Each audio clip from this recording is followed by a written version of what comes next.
आजच्या ह्या प्रेस कॉन्फरन्ससाठी आपल्या सगळ्यांचं स्वागत। आपणा सर्वांना माहिती आहे की शुक्रवार, शनिवार आणि रविवार म्हणजे 20, 21 आणि 22 जूनला पालखीचं आगमन पुणे शहरामध्ये झालं होतं। ह्या पालखीच्या निमित्तानं लाखो भाविक ह्याच्यामध्ये सहभागी होते। हे करत असताना ग्रामीण भागातील पण मोठ्या प्रमाणावर महिला ह्याच्यामध्ये सहभागी होत्या आणि त्यामध्ये असं निदर्शनास आलं आहे की काही चेन स्नॅचिंग करणाऱ्या टोळ्या सुद्धा ऍक्टिव्हेट झाल्या। ह्या अनुषंगानं आम्ही गुन्हे शाखेमार्फत कारवाई केली असता जवळपास 20 मंगळसूत्र आणि गंठणं ही काही महिलांकडून ताब्यात घेण्यात आली आहे आणि त्या अनुषंगानं 3 गुन्हे हे दाखल करण्यात आले। ह्यासोबतच जवळपास एका गँगकडनं 14 मोबाईल हे सुद्धा हस्तगत करण्यात आले आहे आणि मोबाईल चोरीच्या अनुषंगाने सुद्धा वानवडी, हडपसर आणि लोणी काळभोर ह्या पोलीस स्टेशन्समध्ये 3 वेगवेगळे गुन्हे सुद्धा नोंदवण्यात आले। ह्यातले बरेचसे गंठनं आहेत ते अजूनही कोणीही क्लेम केलेले नाही। माझी आपणा सर्वांच्या निमित्तानं नागरिकांना आवाहन आहे, विनंती आहे की जर हे गंठनांपैकी कोणाचं काही चोरीला गेलं असेल ह्या गेल्या 3 दिवसाच्या कालावधीमध्ये तर त्यांनी आमच्याशी संपर्क साधावा, जेणेकरून आम्हाला योग्य तो गुन्हा नोंदवून कायदेशीर कारवाई करून जे पीडित आहे त्यांना त्यांचं गंठन किंवा मंगळसूत्र हे परत करता येईल। याच्यामध्ये बरेचसे गर्दीमध्ये रेटारेटीमध्ये कटिंग करणे किंवा ओढणे अशा स्वरूपाचा प्रकार घडलेला आहे। मोस्टली याच्यात कटिंगच करण्यात आलेलं आहे। नाही, इंटरकनेक्टेड नाही, दोन्ही वेगवेगळ्या गँग्स आहेत। जसं मी म्हटलं की काही ही जी मोबाईलवाली जी गँग आहे ही झारखंड राज्यातली साहेबगंज ह्या भागातली ती गँग आहे आणि ज्या गंठन करणारे जे आहेत ते लातूर, उदगीर, अक्कलकोट, सोलापूर जिल्हा ह्या भागातले ती मंडळी आहेत।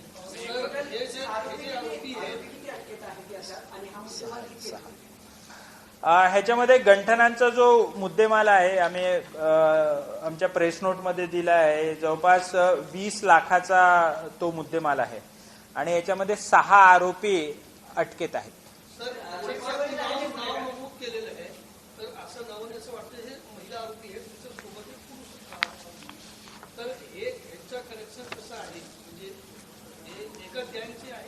एकाशी संबंधित आहे, तर पुरुष पण बरेचदा चेन्स घालतात जी काय म्हणतात गोप, तर त्यांचं पण त्यांनी केलं असावं। मोस्टली कनेक्टेडच आहे। आपण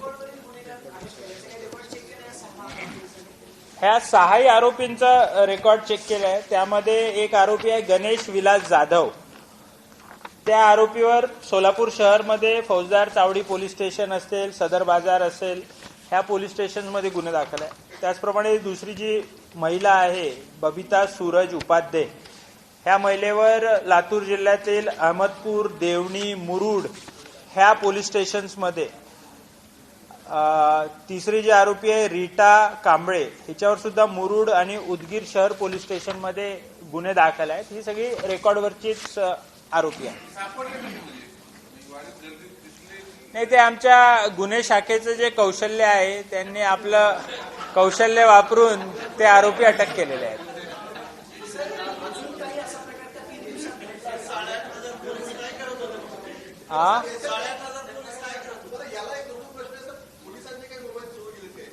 नाही, आमच्याकडे तरी असं काही रिपोर्टिंग नाही। एक आणि आपल्या प्रश्नाला मी उत्तर देईल की आमच्याकडे ट्रॅफिकच्या नियोजनापासून तर बंदोबस्त सगळ्यांच्या सुरक्षिततेसाठी होते आणि गर्दीमध्ये अशा प्रकार करण्याकरताच क्राईम ब्रांचच्या टीम्स आम्ही लावल्या होत्या आणि त्यांनी ते त्यांचं काम केलेलं आहे।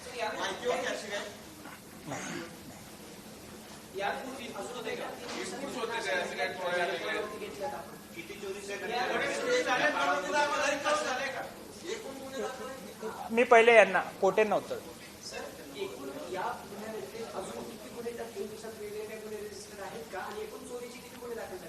मी आत्ता जे आहे ही हे 3+3 हे 6 गुन्हे जे आम्ही आरोपी ताब्यात घेऊन त्यांच्याकडून रिकव्हरी करून जे केलेले आहेत ते आहेत. ह्या व्यतिरिक्त पोलीस स्टेशन्सला सुद्धा काही गुन्हे हे डेफिनेटली रिपोर्टेड असतील. दुसरा जो तुमचा काय प्रश्न होता?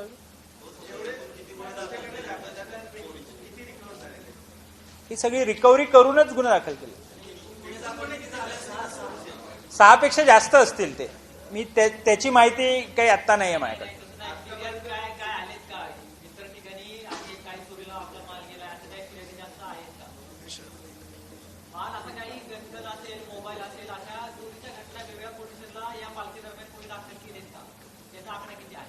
त्याचा माझ्याकडे आत्ता आकडा नाही आहे. तो घेऊन मी आपल्याला तेही देतो की ह्या पालखीच्या संदर्भाने काही गुन्हे नोंद आहेत का. आपल्या सगळ्यांना बोलवण्यामागचा उद्देशच हा आहे की ही जी रिकव्हरी आहे त्या अनुषंगाने गुन्हे हे कमी दाखल आहेत. ज्यांना चोरीला गेलेला आहेत तर त्यांनी पोलिसांपर्यंत यावं, आपापला गुन्हा नोंदवून घ्यावा आणि त्यांचं गंठन जे आहे ते कायदेशीर प्रक्रिया पूर्ण करून त्यांना परत देण्यात येईल.